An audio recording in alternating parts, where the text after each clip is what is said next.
Now to an ongoing environmental fight in the San Fernando Valley. The Santa Susana Field Lab is considered one of the most contaminated sites in the state. Our George Sakers shows us why families are demanding action. Thank you, Star and Salor. That's right, I'm standing at one of the entrances of the Santa Susana Field Lab. Close to the public, the site has been a source of controversy for residents, community advocates, and local governments. A recent push by advocates to turn the land into public park space is sparking a new debate. Is soil like this rid of the harmful chemicals and substances released from the lab? Once the site of nuclear testing and rocket engine development, today the land is primarily owned by Boeing, which is also responsible for cleaning the hazardous area.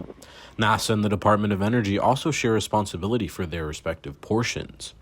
Boeing says it has already set aside over 2,000 acres of the area for permanent open space habitat.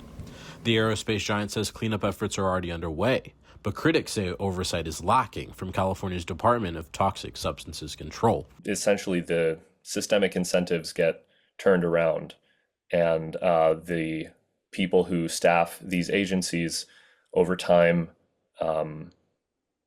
begin working to protect those very entities that they're supposed to be regulating. Rocket engine testing released toxic solvents into the environment, and in 1959, one of the 10 nuclear reactors on site suffered a partial meltdown, releasing radioactive gases and contaminating surrounding areas.